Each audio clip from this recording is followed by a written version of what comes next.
What's up, you guys? Welcome back to our channel. My name's Carissa, in case you are new or just stumbling upon our video. So big news drop. We have officially started our IVF cycle, our second one today.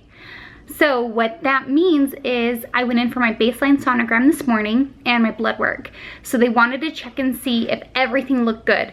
Do I have any cysts, or is my blood work, gonna be good to move forward with IVF? And I did not have any cysts. As far as my blood work goes, my estradiol was lower than 25. I don't know the exact number, but it was lower than 25. So what that means is the birth control I've been on for the last month, suppressing my ovaries and all the things, really worked. So what that means is we can still move forward with our IVF cycle. It's fine, it's good. I actually asked, I was like, cause I'm freaked out. You guys know, if you've been here or following us on Instagram at CarissaBarZ, I'll link it in the description, that doing this again and having a bad outcome, it could potentially happen, right? But I wanna do everything in my power to help. I know I'm kind of a control freak, just like probably many of you guys are, especially when we all feel like we're out of control, like we just want to grasp on some kind of control. And that's sometimes hard to do with infertility. Anyway, so the nurse said it was totally fine, not a big deal. What happens when you have lower estradiol numbers than they would hope, you start your Stim shots or your injections to get those follicles growing. I don't know if you saw this, but yes, follicles! You start 12 hours earlier. So they gave me the go-ahead to go ahead and start my Stims on Saturday morning instead of Saturday night. So this is officially happening. This is our second IVF cycle. We have mixed emotions right now, I'll be honest. I want to be excited. I'm very grateful to do IVF. I'm very grateful. I'm very grateful to have amazing insurance. We have not had any kind of coverage in the last 5 years, and we've been going through infertility for almost 6 years. And yeah, I'm so sad that my husband, Brian, can't go through it with me. Like, he can, but he can't go to any of my appointments, and I actually just found out yesterday. So I think maybe had I been more prepared, maybe I'd been like, all right, okay, but maybe not. I don't know, because it just feels like something else is being taken, and maybe you feel differently, and that's okay, or maybe you don't understand, and that's okay. This is just my experience, and Brian and I kind of feel like, oh, bummer. And normally they don't allow recording, so unfortunately I am not going to be able to record anything. I have asked, but in a way I am looking forward to kind of keeping that private. Oh no, I didn't expect to cry right now. Just because, when you're in there, you're focused on, is the camera seeing the follicles? Is the camera at the right angle? Do I share this? What do I say with this? Am I on? Blah, blah, blah, blah, blah. And with this, we can just go in and not focus on recording anything, and or I can. And yeah, and not have to worry about it. Of course, we're gonna share the whole process at home, and after, I'll share in the car or stuff like that when I take the Subaru, because the CRV is just way too hot. We don't have AC still. Anyway, but they did give me permission today to be able to FaceTime Brian. So unfortunately, he won't be able to be there for any of my appointments, including our egg retrieval. So although our first IVF cycle in New York, I have my opinions on, on the clinic and the doctor and everything else, I am grateful that Brian was able to be there for the egg retrieval, which I know is totally uncommon, and I'm so grateful. Like, what an amazing experience to be able to have a YouTube video out there, not just for me, but for you guys. Like, I didn't know what goes on with egg retrieval until I watched it myself. Yeah, because I was under anesthesia. So anyway, it was very interesting, and I'm so grateful. There are definitely things I want to focus on with each cycle, right? So yeah, I'm kind of bummed that Brian can't go through this because of coronavirus and everything else. So they're just taking extra precautions, and they're only allowing the patient in. And although I am like, is he kind of the patient too? I mean, they gotta do what they gotta do, and I'm not gonna fight them on it. And you know, we're gonna FaceTime, we'll make it work. I'm just grateful that they're even open, because I know some clinics aren't even open yet. So I'm just trying to, even though I'm upset on one hand, I'm still trying to focus on the good parts about it. So I know a lot of people have actually messaged me on Instagram after I expressed this concern yesterday and this frustration yesterday. I got a lot of messages from people that said, oh my gosh, I'm gonna cry. They were like, I understand the frustration. I went in for my 20-week ultrasound by myself and found out our baby's heart stopped. So they were in there. Like, I can't imagine that. Or to give birth by yourself, or to not be able to even have a funeral for your family member right now. Or like my mom and my stepdad's situation, which they did end up getting married. You guys, I don't even know if you know the situation, but my stepdad has cancer. And he's been going to chemo for the last 3 months by himself. My mom has to wait out in the car for 5 hours. So I know that, you know, it's not woe is me, but and it's not my story, and my situation isn't the hardest and isn't the worst or anything like that. Like, I'll make it through, we'll be just fine.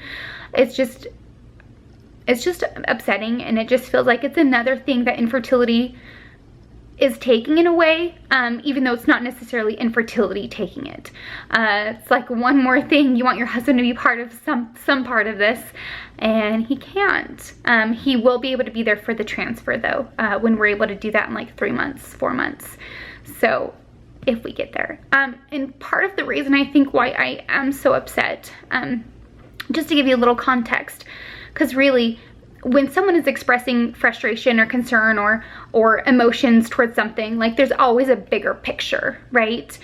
And 2 years ago, I will link our videos, our IVF cycle videos. Brian and I went to New York for our first IVF cycle.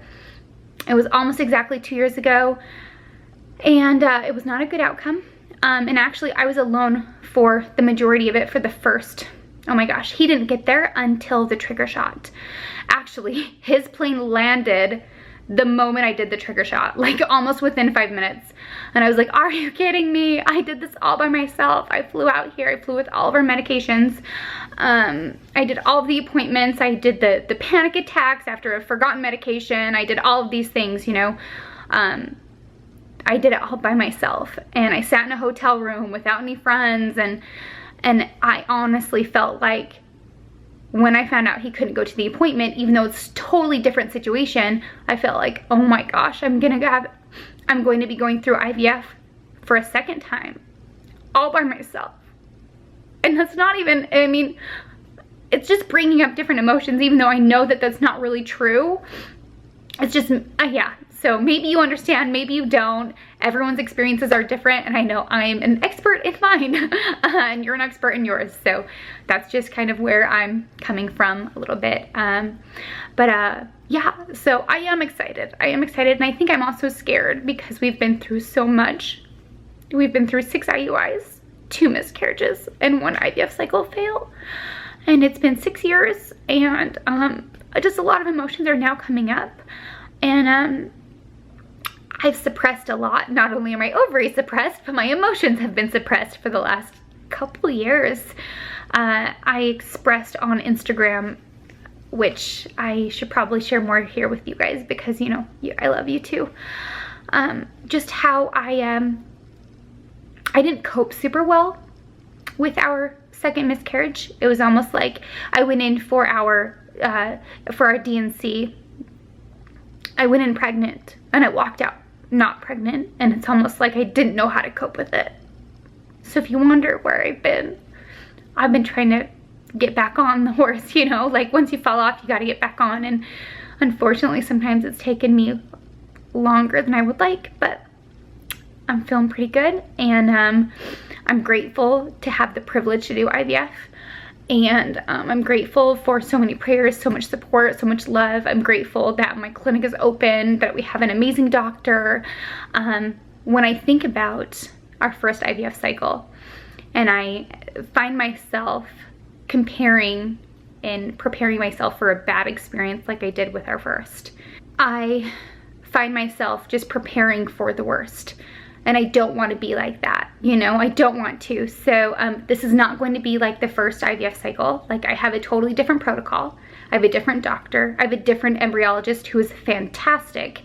So is the doctor, but still, but the embryologist is a big, big deal. And I had no idea until our cycle failed. I found out recently that I have a blood clotting disorder. You guys may know from our second miscarriage video where I found out that I had high cardiolipin antibodies. Well, I never got them tested like I should have, like 3 months later, but I got them tested in preparation for more fertility treatment with this new doctor. And I was concerned to take birth control, knowing that I could potentially have a blood clotting disorder. And so he sent me to a hematologist this week. So anyway, just in case, so he reached out to a hematologist before putting me on birth control, and they did end up putting me on heparin. So I've been on heparin for the last month, as well as birth control. Birth control stopped earlier this week, and I have a funny birth control story I'll share with you guys later. Because the video's getting too long, and it's already been, I didn't mean for this to be emotional. I kind of wanted it to be lighthearted, and it was kind of emotional. So maybe that's a good thing, because that's real. But anyway, so I went to the hematologist, and she looked at all of my numbers, and she said, you know, she doesn't need to test anything again as far as like the cardiolipin antibodies, but she tested prothrombin levels. So I guess it's another blood clotting disorder of some sort. And so I'll find out next week. So I don't know the results. But she did diagnose me with the antiphospholipid syndrome. And so when I finally do get pregnant again, why does that make me so emotional to say? When I do get pregnant again, I will not only be on heparin or Lovenox, but I will also be on baby aspirin. So yeah, I just feel like there's so many other things going in our favor right now. Obviously, coronavirus is not in anyone's favor right now. But there are some really good things, and I'm just gonna try to focus on that. I don't want fear to keep me from enjoying this experience, and from enjoying pregnancy, and from enjoying the moment that could potentially bring us one of the most amazing gifts that we have been really fighting for. And just in all honesty, I'm just nervous, you know? I don't want to let fear hold me back from moving forward with something we feel like we should be doing. And you know, I don't know. We'll see what happens. We just know that at this point, we continue to feel like the Lord wants us to go down this path.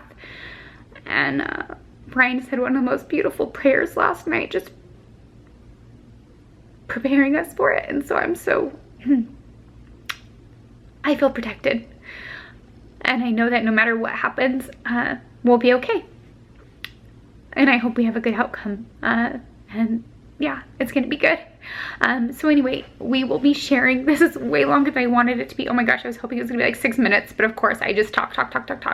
So anyway, I'm planning on sharing the whole thing, our whole IVF cycle, and getting back into the whole YouTube game. Do you want to see Rory? He's under the bed. We'll leave you off with that, okay? Because I know y'all love Rory. Anyway, we love you. We're so grateful for you. We're so grateful to have this army behind us. So anyway, love you. On that note, Rory wants to say toodles.